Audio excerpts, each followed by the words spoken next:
Walade y Omadats, libro 1, capítulo 1. Walade, una de las capitales del planeta Abios, estaba devastada. La mayoría de los edificios habían quedado en ruinas. El polvo se acumulaba en los rincones y las cucarachas andaban por todas partes.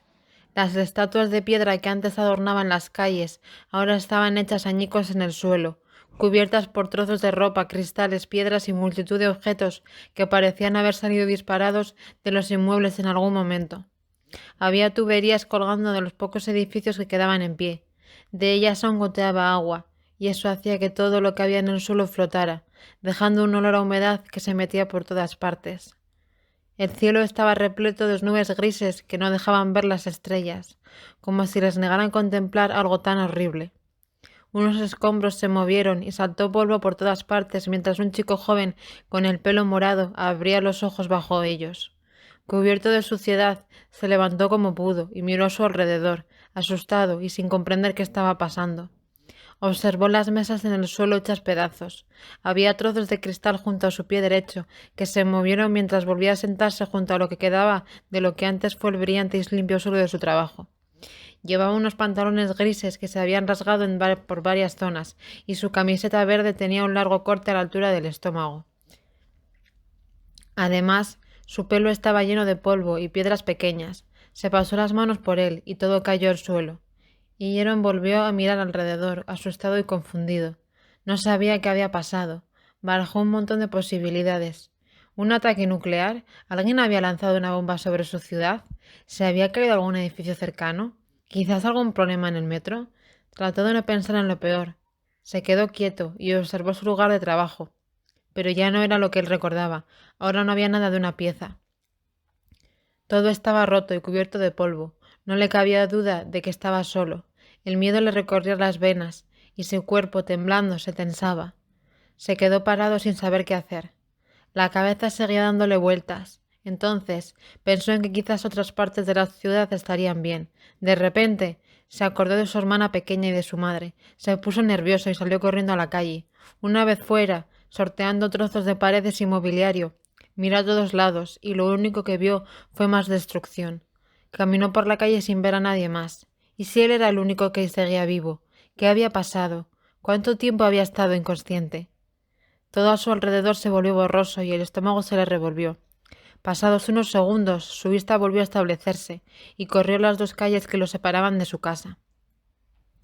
Tenía la esperanza de ver a alguien, de comprobar que alguna zona de la ciudad estuviera como siempre, con los edificios enteros y gente andando y saliendo de las casas. Por desgracia, no fue así. Iba mirando a todos lados mientras corría. Entre las ruinas de una tienda vislumbró peluches y muñecas, y en una esquina había un grupo de patitos de goma que flotaban intactos, aislados del resto de cosas. Al llegar a su casa comprobó que solo quedaban escombros. El labio inferior comenzó a temblarle y las lágrimas se le amontonaron en los ojos. Quiso gritar y quedarse dormido para no recordar nada de eso, para no sentir el dolor que le atravesaba el pecho. Se arrodilló en el suelo mientras lloraba y miraba las ruinas frente a él. No sabía qué hacer, se sentía impotente. De pronto una pequeña esperanza se posó en su pecho. Quizás entre aquellos escombros hubiera algo o alguien. Se levantó y se acercó todo lo que pudo al edificio. Pisó algunos trozos de lo que parecía un trozo de pared con papel pintado a rayas amarillas y blancas y miró por encima de las ruinas sin conseguir ver nada. Llamó a gritos a su hermana y a su madre, pero no hubo respuesta, solo silencio. Miró a los lados y volvió a llamar a su familia, otra vez sin éxito. Se sentó en el suelo y las lágrimas comenzaron a brotar de nuevo. Le caían por las mejillas como cuchillas afiladas, y eso lo hacía todo demasiado real. Millones de preguntas seguían agolpándose en su cabeza. ¿Por qué él estaba vivo y el resto del mundo no? Quería que alguien respondiera a sus preguntas, pero ¿y si estaba solo? ¿Qué iba a hacer? Se sujetó las piernas con los brazos mientras seguía llorando. Su familia se había ido.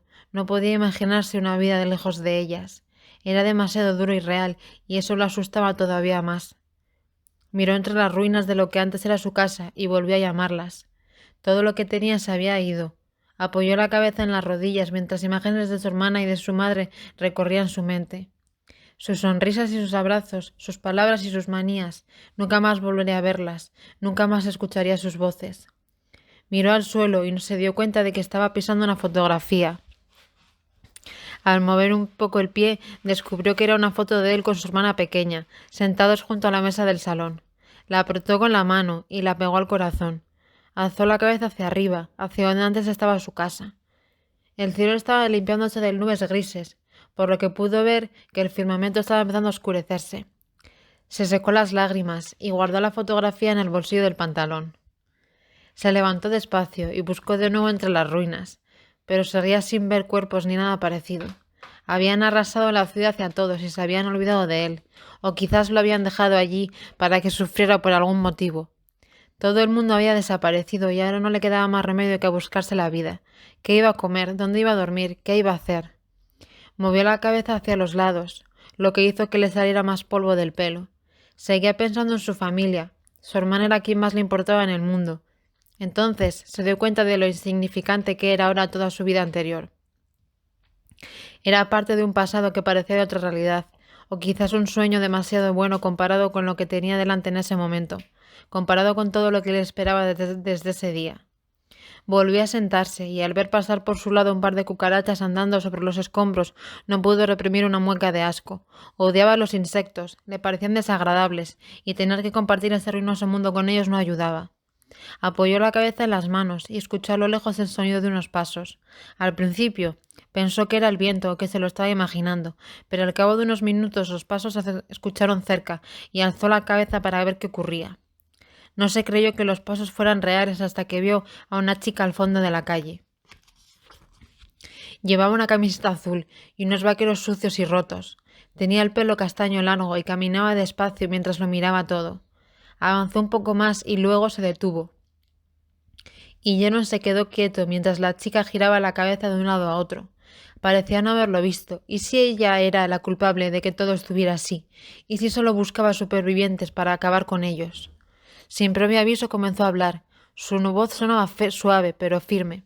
«¿Hola? ¿Hay alguien más por ahí? No voy a hacerle daño a nadie. ¿Hola?»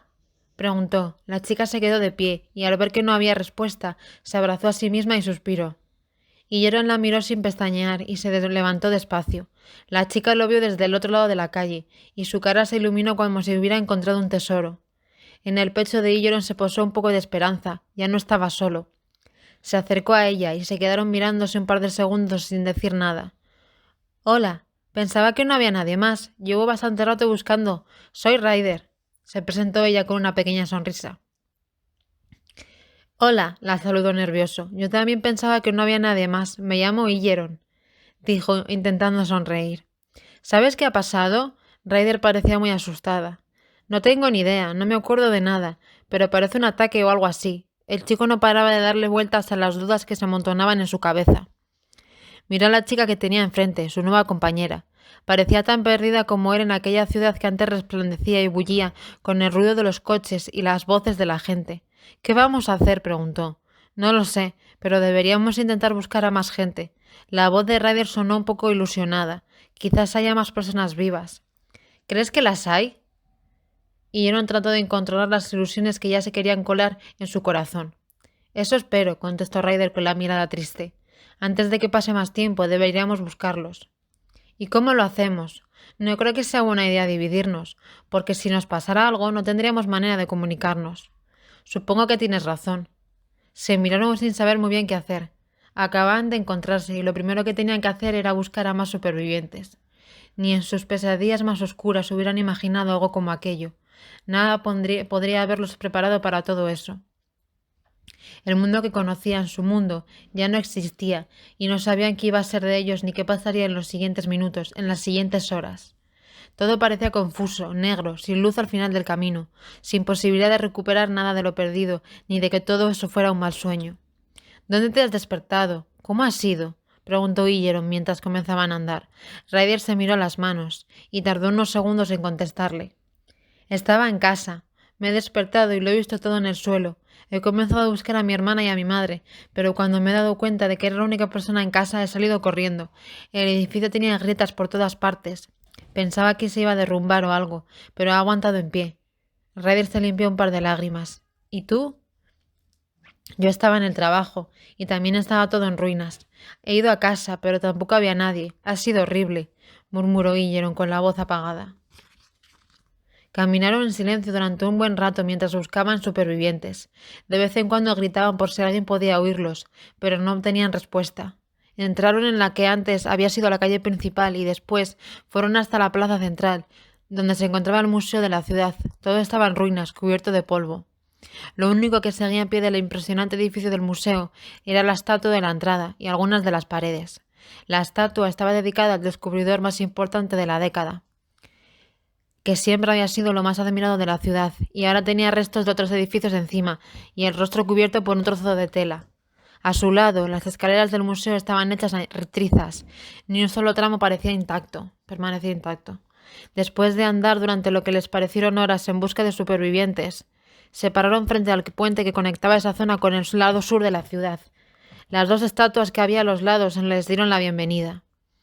Una de ellas estaba dedicada a Boga, el dios arquero y portador de luz.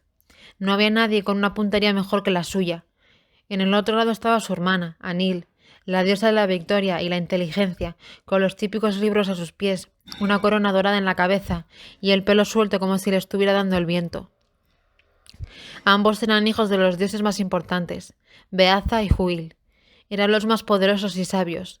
Se decía que la alianza que formaban con sus tres hijos era la más fuerte de todas. Ningún otro dios podía superarlos.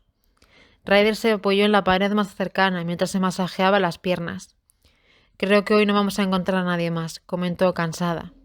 ¿Qué hora será? Quiso saber Illeron. No lo sé, quizás deberíamos comprobar si hay algún reloj que funcione. Estaría bien saber la hora. Sí, estaría bien, coincidió Illeron. Cuando sigamos caminando podríamos buscar alguno. Ryder acabó sentándose en el suelo e Illeron se sentó a su lado. El cielo seguía oscureciéndose cada vez más. Al cabo de unos minutos, Ryder comenzó a hablar. Cuando me he despertado, he pensado que estaba soñando, que tenía una pesadilla. Ya sé que parece una tontería. Se sinceró, con algo de timidez en la voz. No es una tontería, es normal. Yo nunca me hubiera imaginado en una situación así, comentó Illeron con la mirada triste. No puedo creer que mi familia haya desaparecido, me cuesta ver que es real. A mí también me pasa. La habitación de mi hermana pequeña ha sido la primera en la que he entrado. Ella no estaba, pero sí todas sus cosas, incluso su mochila abierta y tirada en el suelo, con los libros desperdigados por todas partes. Ryder empezó a sollozar. Yo no he podido entrar en mi casa. El edificio donde trabajaba ha quedado en pie, pero el de mi casa no. Todo estaba derruido. Ha sido horrible. A Illeron también se le cayeron un par de lágrimas. ¿Quién puede haber hecho esto? ¿Habrá sido un ataque, un terremoto, una bomba? Preguntó Ryder nerviosa. Está claro que tiene que ser algo así. Pero entonces, ¿por qué no hay cuerpos por ningún sitio? Habría sido duro verlos de mi familia, pero por lo menos ahora sabría dónde están. No lo sé, son demasiadas cosas, y Illeron se llevó las manos a la cabeza. Creo que es mejor que dejemos el tema un poco, si no nos vamos a volver locos, sugirió su compañera. Sí, dejar de pensar estaría bien. Se quedaron en silencio e intentaron que sus mentes se calmaran. Ryder se puso a jugar con los cordones de sus zapatillas, mientras Illeron le daba vueltas a una piedra pequeña entre sus manos. Entonces se escuchó el ruido de unas rocas moviéndose cerca de allí, y ambos se asustaron. Se levantaron de un salto y se aproximaron a ver qué pasaba. Cuando llegaron a la calle donde había venido el ruido, vieron unas piedras del tamaño de botellas en medio de la carretera. Parecía que se habían caído. ¿Habrá sido el viento? Preguntó Illeron. Puede ser, aunque no hay tanto viento como para que las hubiera movido, ¿no? Se giraron para regresar a donde estaban. Sin embargo, cuando volvieron a sentarse en el mismo sitio, oyeron otro ruido. Se miraron sin saber qué hacer y entonces se escuchó algo cayéndose seguido de un pequeño grito y fueron a comprobar qué era lo que pasaba. En la misma calle de antes había ahora un montón de piedras y frente a ellas un chico que parecía de su edad. Tenía el pelo corto, de color castaño, alborotado. Llevaba una camiseta gris rota en una manga y unos vaqueros negros. Parecía tan asustado como ellos y los miraba con miedo y sorpresa a la vez. Hola, mi nombre es Ryder, no te asustes, no vamos a hacerte daño. Ryder se acercó despacio. Yo me llamo Frederick, saludó el chico con la voz temblorosa. Creía que no había nadie más. De momento somos tres, comentó Ryder. Nosotros también pensábamos eso al principio. Yo soy Illeron. Frederick los miró sin saber qué pensar. ¿Qué es lo que ha pasado? Me he despertado en casa y no había nadie. Todo estaba derruido. Quiso saber. No lo sabemos, le contestó Guilleron. No hemos encontrado a nadie más y tampoco recordamos nada. ¿Solo hemos sobrevivido nosotros tres? Preguntó Frederick asustado. Eso parece, de momento, aseguró Ryder. Pero mi familia, mi hermano, estaban con él en casa y ahora, ¿dónde están? Frederick se echó a llorar. Ryder e Guilleron lo miraron entristecidos. No tenían respuestas. Los tres se quedaron allí parados un buen rato, mientras las lágrimas volvían a salir. Volvían a sentir todo lo que había pasado de golpe, como si les arrojaran un bloque de hielo. Hablar las cosas las hacía más reales, hacía que se dieran cuenta de todo y que se sintieran solos. Frederick giró la cabeza. Ryder e Guilleron le dieron unas palmadas en el brazo a modo de apoyo, y su nuevo amigo los miró sin intentar ocultar las lágrimas. Decidieron caminar de vuelta a donde habían estado sentados antes. Era una zona clara y amplia. La carretera que daba a esa calle era la principal, así que era un buen punto en el que estar por si aparecía alguien.